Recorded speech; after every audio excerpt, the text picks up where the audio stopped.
جو اشیاء خوردنوش کی قیمتیں ہیں ان میں اضافہ ہوا، ہفتہ وار مہنگائی کی شرح 30% سے زائد پر پہنچ گئی۔ پاکستان کے ادارہ شماریات نے یہ فیکٹس اینڈ فگر جاری کیے۔ ریکارڈ مہنگائی اس ہفتے کے اندر ملک بھر کے 17 شہروں کی 50 مارکیٹوں میں 50 سے زائد ضروری اشیاء کی قیمتوں کا جائزہ لیا گیا، اور پھر پتہ چلا جناب پاکستان میں اس وقت سالانہ بنیادوں پر جو اضافہ ہو رہا ہے، پیاز کی قیمت میں 501%، مرغی کی قیمت میں 83%، چائے کی قیمت میں 65%، ڈیزل کی قیمت میں 60%، انڈوں کی قیمت میں 50%، اور اس کے ساتھ ساتھ ہفتہ وار بنیادوں پر بھی مرغی، باسمتی چاول، آٹا اور اس کے ساتھ ساتھ پیاز جو ہیں وہ مہنگے ہو رہے ہیں۔ ملک میں اس وقت شدید ترین غذائی بحران کا سامنا آئندہ آنے والے چند دنوں کے اندر مرغی کے گوشت اور آٹے کی قلت کے حوالے سے بھی بات کی جا رہی ہے۔ کراچی سے حیدرآباد تک اگر دیکھیں، پشاور تک دیکھیں، تو پورے ملک کے اندر اس وقت صورتحال یہ ہے کہ 20 کلو کے آٹے کے تھیلے کی قیمت اس وقت 3000 روپے سے زائد ہو چکی ہے، جو کہ پاکستان تحریک انصاف کے دور کے اندر جو ہے وہ اس کی قیمت کہاں تھی، کس حد تک اسے کنٹرول کیا جا رہا تھا، وہ سارا آپ کو سامنے ہے، اعداد و شمار اسی پلیٹ فارم پر پہلے بھی ہم آپ کے سامنے رکھ چکے۔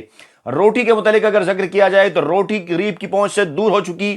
کراچی سے خیبر تک آٹے کی قیمت آؤٹ آف کنٹرول ہے۔ لاہور میں 15 کلو آٹے کا تھیلا 150 روپے مزید مہنگا ہو گیا، تھیلے کی قیمت 2050 روپے ہو گئی۔ 2 ہفتے میں 15 کلو آٹے کے تھیلا 300 روپے تک مہنگا ہو چکا۔ پشاور میں 20 کلو فائن آٹے کا تھیلا 2800 سے بڑھ کر 3100، 20 کلو مکس آٹے کے تھیلے کی قیمت 2700 سے بڑھ کر 3000۔ حیدرآباد میں بھی آٹا 160 روپے کلو، کراچی میں 170-75 روپے کلو بک رہا ہے، جس کے باعث سستے آٹے کے لیے شہریوں کی لمبی قطاریں لگ رہی ہیں۔ تو جناب یہ ہے وہ سمجھدار، بردبار، تجربہ کار اسحاق ڈار کی اکانومی اور ان کی حکومت کے، جس کے لیے عمران خان بھی یہ کہہ رہے ہیں کہ جنرل باجوہ شہباز شریف کو بڑا ہی جینیس سمجھتے تھے، لیکن ملکی معاملات، ملک کے معاشی معاملات جس طرف جا رہے ہیں، تباہی کی ایک پوری داستان ہے۔ دوسری جانب مجلس وحدت المسلمین، جن کے متعلق یہ کہا جا رہا تھا کہ شاید وہ پاکستان تحریک انصاف کا اور کافلی کا ساتھ نہیں دیں گے، آج انہوں نے اہم ترین اعلان کیا کہ عمران خان جہاں کہیں گے وہیں پر ہمارا ووٹ ہوگا۔ ملاقات کی مجلس وحدت المسلمین کے وفد نے لاہور زمان پارک میں سابق وزیر اعظم پاکستان عمران خان سے اور پنجاب حکومت کے حوالے سے اپنے تحفظات سے آگاہ کیا، لیکن ملاقات کے بعد MWM کے سربراہ علامہ راجہ ناصر عباس نے جو میڈیا سے گفتگو کی، اس میں بڑا ہی واضح موقف تھا ان کا کہ ہم نے تمام تحفظات عمران خان کو بیان کیے ہیں، انہوں نے ان تحفظات کو حل کرنے کا وعدہ کیا ہے، اور ان کا کہنا تھا کہ عمران خان جہاں کہیں گے وہیں ہمارا ووٹ ہوگا۔ ان کا جو بیانیہ ہے وہ ہمارا بیانیہ ہے، یعنی عمران خان کا بیانیہ ہمارا بیانیہ ہے، کسی کی غلامی منظور نہیں۔ دین اور دستور یہی کہتا ہے، ہمارے فیصلے اسلام آباد میں ہوں گے، ہم نے کوئی سرکاری عہدے قبول نہیں کیے۔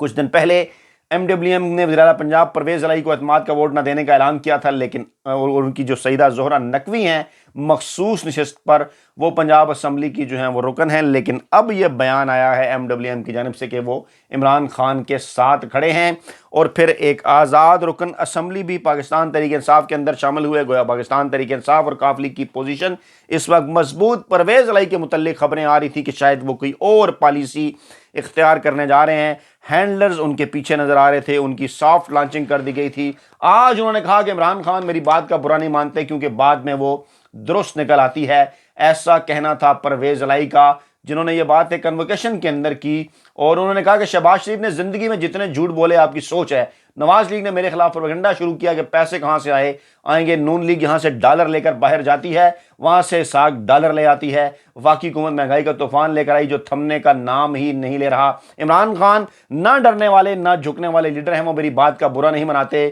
عمران خان سچا کھرا آدمی ہے، لیکن جہاں غلط بات ہو میں ان کے سامنے اس کا اظہار کر دیتا ہوں۔ پرویز الہی آج کے دن تک بھی وکٹ کے دونوں جانب کھیل رہے ہیں، گڈ کاپ بیڈ کاپ ان کی پالیسی آپ کو نظر آ رہی ہے۔ عمران خان کو انتہائی ہوشیاری سے مستقبل کے اندر 2023 کے انتخابات کے حوالے سے اپنے سیاسی کارڈ سیٹ ایڈجسٹمنٹ کی صورت میں بہتر انداز میں کھیلنے ہوں گے۔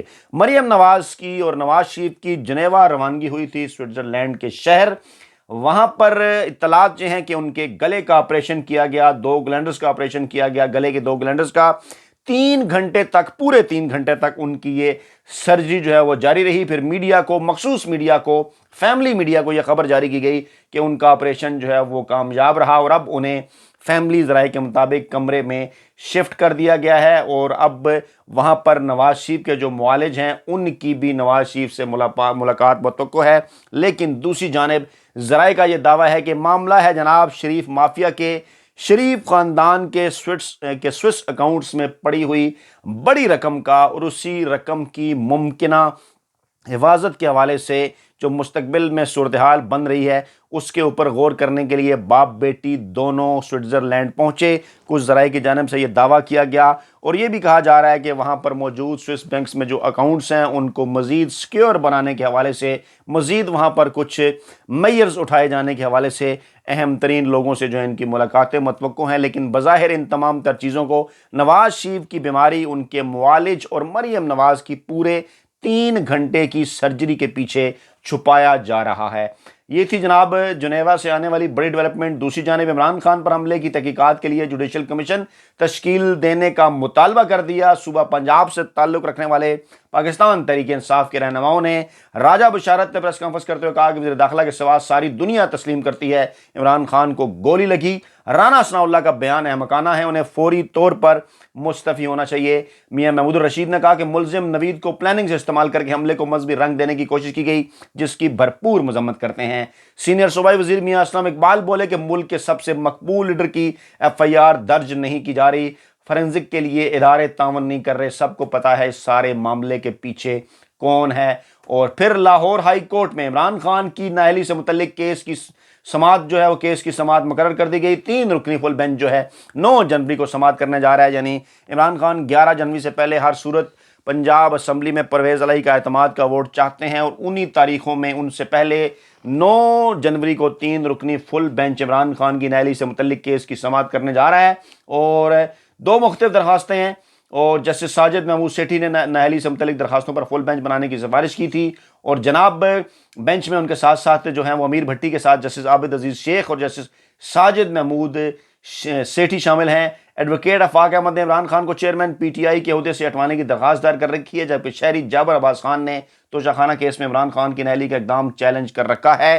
ان لوگوں کے پیچھے کون ہے، اب یہ بات ڈھکی چھپی نہیں۔ عمران خان بھی اپنی کل کی پریس کانفرنس کے اندر بڑے ہی واضح اور اہم ترین اعلانات کر چکے۔ آج ایک اور اہم ترین بات جو کہ عمران خان نے جب یہ کہا کہ وزیر اعلیٰ پنجاب کے اعتماد کے ووٹ میں اسٹیبلشمنٹ نیوٹرل نظر نہیں آ رہی، تو گویا انہوں نے اسلام آباد کے ان حلقوں کے اندر ایک آگ لگا دی جو کہ اس وقت بڑا دعویٰ کر رہے ہیں عمران خان کی مستقبل کی سیاست کے حوالے سے، کہ وہ ان کا یہ دعویٰ تھا کہ وہ عمران خان مستقبل کی سیاست اسٹیبلشمنٹ کے ذریعے ان کے ساتھ مل کر کرنا چاہتے ہیں۔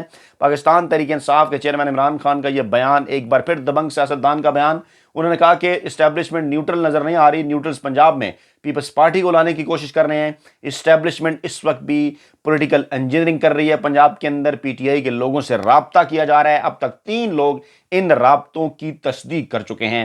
سابق army chief general Qamar Javed Bajwa کو ایک بار پھر تنقید کا نشانہ بنایا عمران خان نے، اور کہا کہ جنرل باجوہ کرپشن کو برا نہیں سمجھتے تھے، اس لیے مخالفین کے تمام تر مقدمات ختم ہو گئے۔ ایک آدمی شہباز شریف کو جینیس سمجھتا تھا، دیکھیں اب ملک کا کیا حال ہو گیا۔ اور اہم ترین معاملہ یہ ہے کہ عمران خان نے پارٹی اراکین کو یہ ہدایات بھی کر دی ہیں آج کہ اگر پنجاب اسمبلی کی تحلیل میں کسی قسم کی کوئی رکاوٹ ڈالی گئی تو اعتماد کے ووٹ کے لیے تحریک انصاف نے جو نئی حکمت عملی تیار کی اس کے مطابق تمام ارکان پنجاب اسمبلی سے مستعفی ہو جائیں گے۔ فواد چودھری کا اہم ترین بیان ڈنکے کی چوٹ پر جو کہ ثبوت فراہم کر دیا انہوں نے کہ تحریک انصاف کا اصل مقابلہ ماضی میں بھی فوج سے تھا، تحریک عدم اعتماد کے دوران اور آئندہ بھی فوج سے ہوگا۔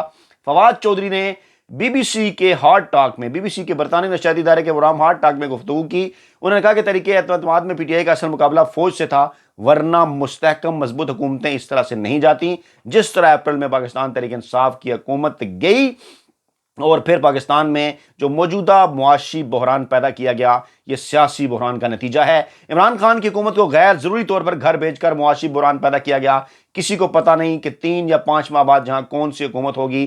سیاسی استحکام کے بغیر معاشی استحکام نہیں لائے جا سکتے. ہمارے دور حکومت میں عدلیہ اور قانون کی حکمرانی کے اداروں میں کرپشن کا انڈیکس بڑا.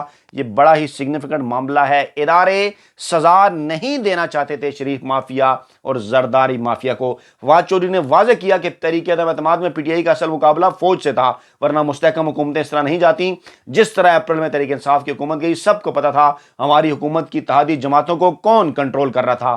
بالکل واضح تھا کہ اتحادی جماعتیں کس کی ہدایات پر عمل کر رہی ہیں. ایسا نہیں ہونا چاہیے تھا. سیاست کو سیاستدانوں پر چھوڑ دینا چاہیے تھا. ان کا کہنا تھا کہ سابق army chief general Qamar Javed Bajwa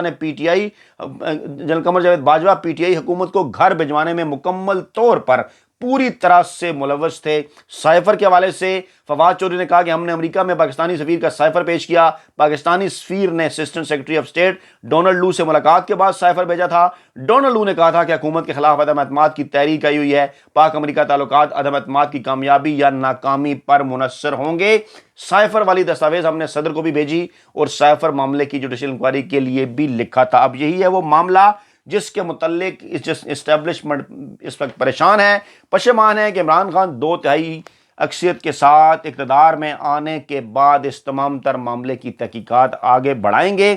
اور اسی معاملے کے اوپر اس وقت جو ہے وہ یہ کہا جانا چاہیے کہ ایک قسم کا معاملہ پھنسا ہوا ہے، رکا ہوا ہے کہ عمران خان کو الیکشن دے دیتے ہیں، لیکن عمران خان یہ چند شرائط تسلیم کر لیں کہ وہ اس معاملے کی تحقیقات نہیں کروائیں گے. لیکن عمران خان سر دست اپنے تمام تر اس موقف کے اوپر جو ہے وہ ڈٹے ہوئے ہیں. اپنا بہت خیال رکھیے گا، دعاؤں میں یاد رکھیے گا. نئی ویڈیو کے ساتھ جلد حاضر ہوں گے. اللہ نے کے بان.